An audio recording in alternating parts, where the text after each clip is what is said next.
Hi, I'm Jen, and it's been a while since you've seen me. It's been about 6 years since I posted my first video about my epilepsy and my seizures, and I am now 22. And I still have seizures and I still have epilepsy, but a lot has changed.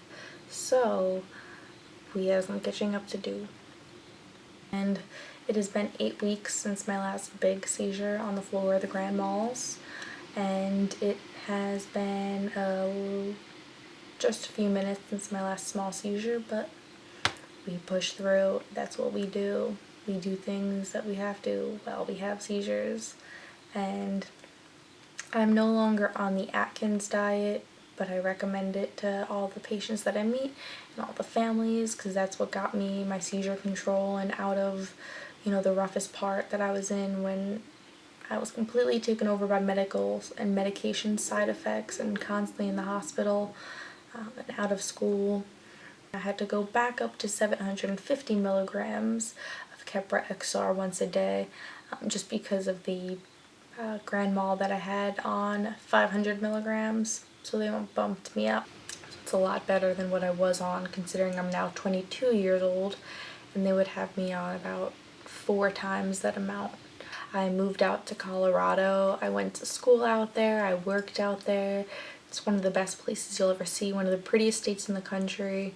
I actually ended up living in my own from circumstances from the people that I moved there with. And after living alone about 2 months after a bath while living alone, which is something that doctors tell you never to do, I had a grand mal. So something that realistically I did attempt, trying to live on my own, but with epilepsy it's not something that you're able to do because of a situation like that, where if I still was in the bathtub and that would have happened, I might not be here. So now we're looking at different options for me to be able to move back out to Colorado, gain my independence, and still have my health. And, because I am a genetic epileptic with juvenile myoclonic epilepsy, it's something that most likely any children I have will have. So this is something that's going to be with me for life. I am looking at a service animal, which would be a dog that comes with me to my job, comes with me to school, goes with me out places running errands, will be with me for times when medication side effects get me, be able to roll me on my side in case I am having a seizure, be able to retrieve medication, be able to call 911, be able to retrieve someone if I am having a seizure in public or somewhere, open and close doors, turn off and turn on lights. Lots of training goes into these dogs, so it's a very expensive and lengthy process. So now it is something that we are working towards after having a seizure, living alone on my own, and possibly not having woken up. So this is something that is going to give me the choice to live alone, live with people, gain the independence that I can make my decisions and not have epilepsy affect my life. The dog that we found, we actually looked at 3 different dogs that are well suited for the service dog program.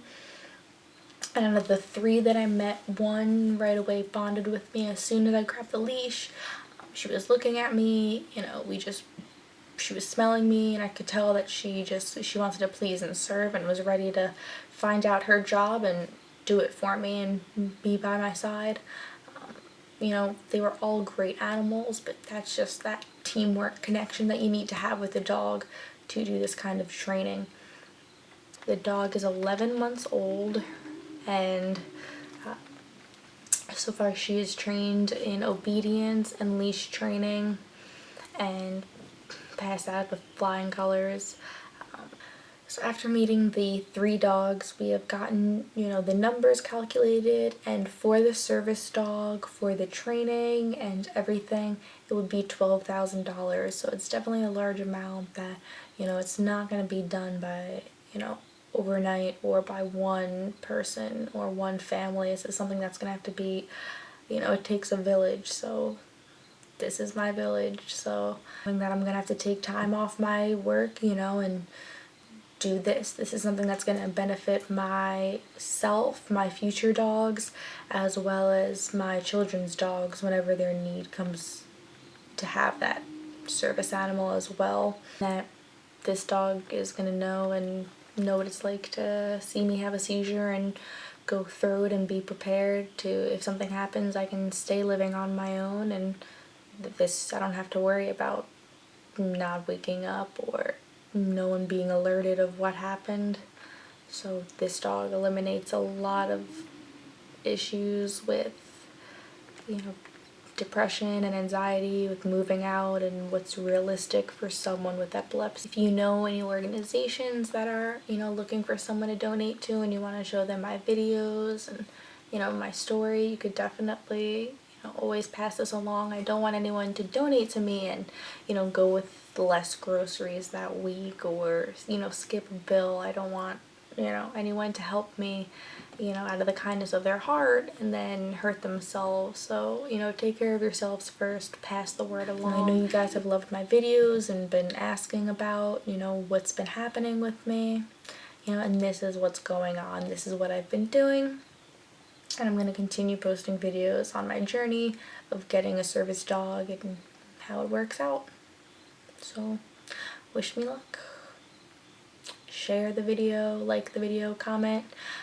You can also message me for contact information or where to donate or how you can donate.